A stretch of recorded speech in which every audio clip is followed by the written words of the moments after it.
Good morning friends. সকালবেলায় একটুখানি exercise করে নিচ্ছিলাম, কারণ মনে হচ্ছে পেটটা ভুঁড়িটা খুব বেড়ে যাচ্ছে, তো তাই জন্য একটু এক্সারসাইজ করে নিচ্ছিলাম। কারণ এটা কিনেছি সেই পুজোর সময়, কিন্তু ওই নিজের লেথার্জির জন্য করে ওঠাই হয় না।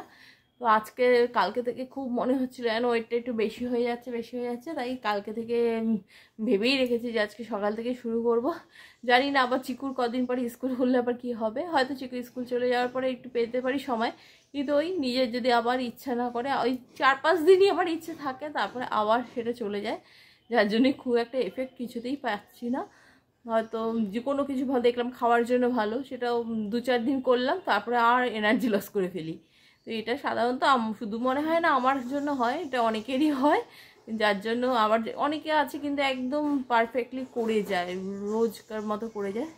তো এই বেলটা যে কিনেছিলাম সেই পুজোর সময়, তো পুজোর সময় মনে হচ্ছিলো খুব ওয়েট কমাতে হবে, তখন কিনেছিলাম, তখন একটু করেছি 8-10 দিন, তারপরে আবার সেই রেখে দিয়েছি। আবার এখন মনে হচ্ছে যেন প্রচণ্ড ওয়েট বেড়ে যাচ্ছে, তাই জন্য এখন আবার করলাম একটু। তো একটু হাঁটতে যেতে পারলে তো খুব ভালো হয়, সেটা হয়ে উঠছে না। এমনি পায়ের গোড়ালিটায়, একটা পায়ে বা পায়ের গোড়ালিটাতে এত ব্যথা, খুব একটা বেশি হাঁটতে পারছি না। এই যে কিছুক্ষণ বসে যখনই নামবো আবার সেই ব্যথা শুরু হয়ে যায়। এই কারণে তো 2-4 দিন ক্যালসিয়াম ওষুধটা খাওয়াতে একটু মনে হয় কমেছে মনে হচ্ছে, কিন্তু ওই অনেকক্ষণ বসে থাকলে নামলে সেই ব্যথাটা করে, যদি মানে কনস্ট্যান্ট দাঁড়িয়ে রয়েছি, তারপরে এসে যে বসলাম তারপরে আর নামতে পারছি না। আর এইটা হচ্ছে, তো ক্যালসিয়াম ওষুধ খাওয়াতে একটু সারাদিন যে ব্যথাটা করতো ওইটা একটু কমেছে। তো চলো আবার একটু পরে আবার কথা বলছি।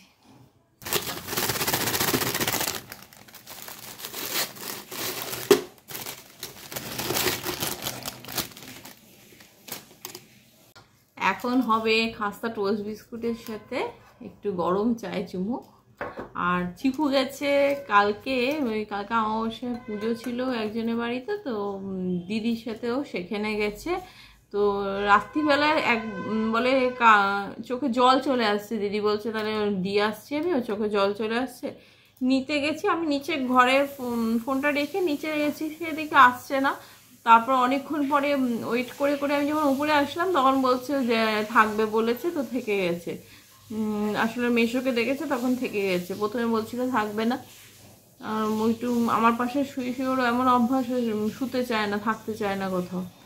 একদিন তো কী হয়েছে, ওর ছোটো মাসির বাড়ি গেছিলো, মানে আমার মেজদির বাড়ি, তো সেখানে গিয়ে একদিন তো থেকেছে, পরের দিন সেই দুপুর থেকে ওর মন খারাপ, ব্যাগে জামা কাপড় ভরছে, বলছে আমাকে দিয়ে আসো, আর বাসের নাম্বারটাও জানে ST6, বলছে ওতে তুলে দিয়ে আসো, আমি আমাকে চলে যাবো। এরকম সে তখন গিয়ে সন্ধ্যার পরে গিয়ে নিয়েই আসতে হয়েছে, কিছুতেই আর থাকবে না। এখন তো লেবু চাই খাচ্ছি, তারপরে একটু টিফিনে আজকে সেরকম কিছু করবো না, কেন চিকু তো খেয়েই আসবে। আর চিকুকে না আমি ঘরের ডাকি ছোট থেকে পুচু পুচু, তাই এক সময় হয়তো আমি ভিডিওতেও বলে ফেলি পুচুর কথা, তো পুচু বলেই ডাকি। আর চিকু পরে কম ডাকি, বেশি পুচু ডাকি। তো চলুন একটু পরে একটু আবার কথা বলছি। তো বাড়িতেই একটা তরমুজ ছিল, ওটা একটু কেটে নিচ্ছি। তো তরমুজ খেতে আমি ভীষণ পছন্দ করি, তো চিকুও খায়, চিকুকে আবার সব দানা ছাড়িয়ে দিতে হয়, তো ওর শুনতে চায় না, দানা কিছুতে খাবে না, কিন্তু আমরা দানাগুলো খেয়ে নিই। আর মনে পড়ে যে তরমুজ কেটে বাড়িতে ফ্রিজে রেখে দিলে, আর আমি যখন অফিস থেকে এসে খেতাম, বাবা বলতো এত রাতে তরমুজ খাস না, কিন্তু আমার ঠান্ডা তরমুজটা তখন ফ্রিজ থেকে খেতে তো পছন্দ করতাম, আর খুব ভালোও লাগে তরমুজটা খেতে ঠান্ডা ঠান্ডা অবস্থায়। তো তোমরাও নিশ্চয়ই ঠান্ডা করেই খাও, তো এটা এখন ঠান্ডা নেই, তো এটাই ভাবেই খাবো। কিন্তু তরমুজ খেতে গেলে অনেক সময় বাবার কথা মনে পড়ে, বাবা বলতো বেশি খাস না, শরীর ভালো লাগবে না। বন্ধুরা, ঘরে কিছু করে স্নান করে আসলাম, আমার একটু জুতোটা ধোয়ার ছিল, ভীষণ ময়লা হয়েছিল, চিকুরে জুতোটা একটু ধোয়ার ছিল, ধুয়ে ছাদে দিয়ে আসলাম। তারপরে কিছু জিনিস ছিল একদম ভাঙাচোরা, গেটের সামনে ছিল, সেগুলোকে ফেলে দিলাম। আর এখন স্নান করে এসে ঠাকুরের একটু নাম নিয়ে এবার একটু তরমুজটা খাচ্ছি। তো তরমুজটা কেটেছি, চিকু এখনও আসেনি, ভেবেছিলাম ও বোধহয় খেয়ে দিয়ে টিফিন খেয়ে চলে আসবে, কিন্তু এখনও আসেনি। বলছে দুপুরবেলা খেয়ে আসবে। দিদি বলছে আর আসতে হবে না।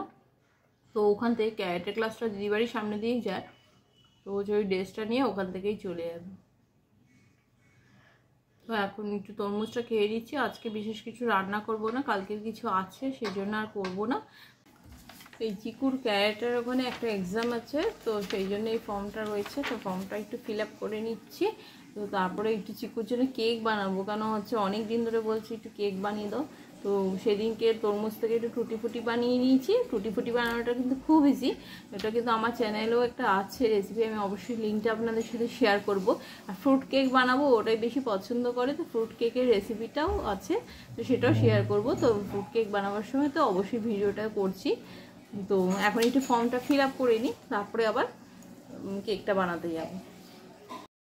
তো ফর্মটায় খুব বিশেষ কিছু নেই, নাম, ফোন নাম্বার, গার্জিয়ান, প্যারেন্টসদের নেম, আর এই সামান্য একটা কোন বেল্ট রয়েছে, ও হোয়াইট বেল্টে রয়েছে, কারণ ও সবেই ভর্তি হয়েছিল কিছু মাস আগে। তো এখন ও প্রথমে এই এক্সামটা দেবে, তারপরেই অন্য এক্সামে যাবে। তো ফিল আপ হয়ে গেছে ফর্মটা, দেখো সঙ্গে ছবি লাগাতে হয়েছে, আর এক কপি ছবি নিয়ে যেতে বলেছে। তো বন্ধুরা, মাঝখানে একদিন বড় বাজারে গেছিলাম, তো সেখান থেকে সমস্ত রকম মশলাগুলো নিয়ে এসেছি। সমস্ত রকম মানে হচ্ছে জিরের গুঁড়ো, ধনের গুঁড়ো, হলুদগুলো, যে মোটামুটি যেগুলো বিশেষ লাগে, একটু বেশি পরিমাণ লাগে, সেগুলো নিয়ে এসেছি। তো সেগুলো দেখো কীভাবে নিয়ে এসেছি। এরকম করে ওখানে প্যাকেটে করে যে যতটা চাইবে সেরকম করে ওজন করে দেয়, তো সেটা একটু ঢেলে নিচ্ছি।